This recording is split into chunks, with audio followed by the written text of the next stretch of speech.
Barcelone Racing Santander, un match qui dit beaucoup et qui met le Real face à ses contradictions. Dès les premières secondes, une phrase résume parfaitement l'état d'esprit autour de ce match. Au moins ils connaissent la honte. Une phrase forte, presque paradoxale, prononcée avec une forme de respect.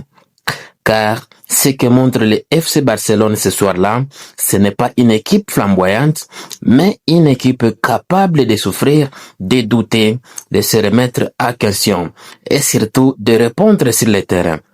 Oui, dit comme ça peut surprendre, surtout quand on est supporter du Real de Madrid. Mais cette rencontre face au Racing Santander raconte bien plus qu'une simple qualification. Elle révèle une différence profonde car les rapports à la difficulté dans la mentalité, dans la lucidité. Un adversaire loin d'être anodin, le Racing Santander n'est pas venu faire de la figuration. Leader de la deuxième division espagnole au moment du match, c'est une équipe organisée, agressive, disciplinée. Un bloc bas, oui, mais un bloc bas intelligent. Une équipe qui accepte de défendre tout en sachant quoi faire du ballon une fois récupéré. Transition rapide, sortie propre, volonté constante d'attaquer les dos de la défense catalane. Pendant plusieurs minutes, Barcelone subit presque. Le Racing regarde le Barça droit dans les yeux, sans complexe. Et c'est là que le match devient réellement intéressant. Une domination stérile et des choix qui interrogent. Progressivement, la possession bascule côté blaugrana, mais une possession sans réel danger. Beaucoup de passes, peu de déséquilibre. Une domination stérile. Il faut alors parler des choix forts d'Hansi Flick. Une rotation assumée, plusieurs cadres sur les bas, Pedri, Rafinha, Lopez ne débutent pas. Au milieu, un trio remanié. Devant, Ferran Torres à pointe, Marcus Rashford sur les côtés. Sur les papiers, ça intrigue. Sur le terrain, ça coince. Les milieux manquent de rythme, de projection et de simplicité. Certains compliquent là où il faudrait jouer juste. Résultant, la connexion avec l'attaque est presque inexistante. Ferran Torres disparaît, non pas par manque d'envie, mais parce qu'il n'est jamais servi dans les bonnes zones. Un danger permanent nommé Lamine Yamal. Heureusement pour Barcelone, il y a un joueur qui, même muselé, reste une menace constante. Lamine Yamal.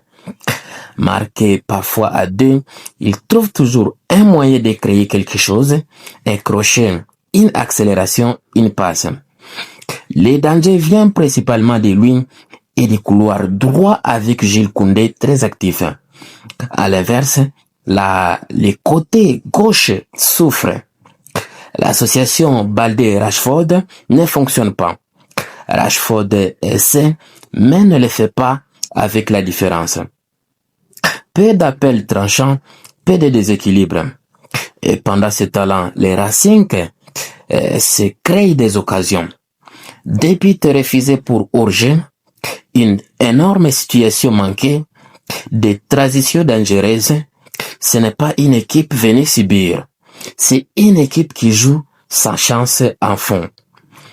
À la pause, le constat est clair. Barcelone domine, mais Barcelone doute. Les tournants mental de la seconde période, la deuxième mi-temps débute sans changement. Même 11, un choix qui interroge.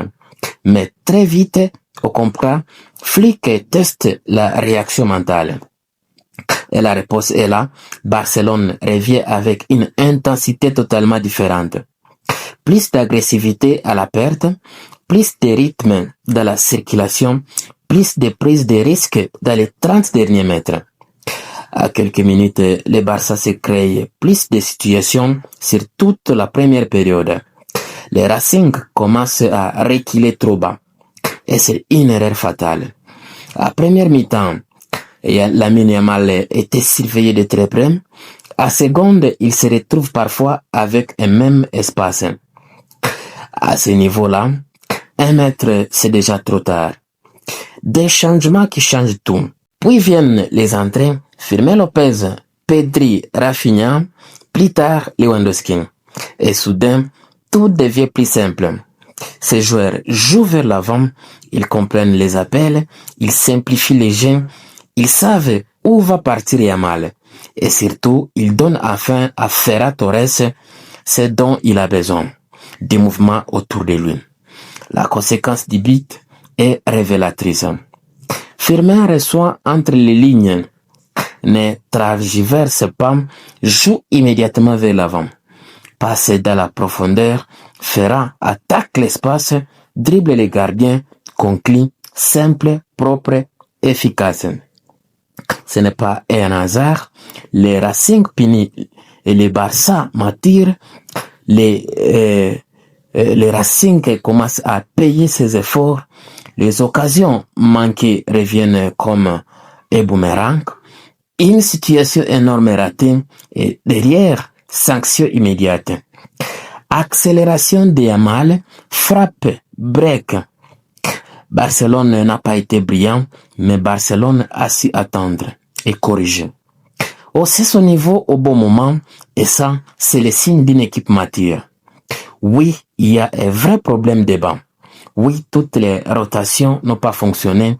Oui, Flick ne pourra pas toujours compter sur une entrée simultanée de ce cadre pour renverser un match. C'est un point à surveiller. Mais malgré tout, les Barça gagnent et ils gagnent en ayant souffert. Et le Real Madrid, dans tout ça, c'est là que la comparaison fait mal. Ce que Barcelone a montré, c'est une équipe qui accepte de douter, qui accepte de se remettre en question, qui sait réagir quand le match devient inconfortable. Là où, de l'autre côté, on a parfois l'impression d'une équipe qui refuse même d'admettre le problème. Le match ne fait pas du Barça une machine parfaite, mais il confirme une chose essentielle. Ils sont sur un chemin clair. Dans les prochaines vidéos, on prendra le temps d'analyser sérieusement ce qui se passe au Real Madrid.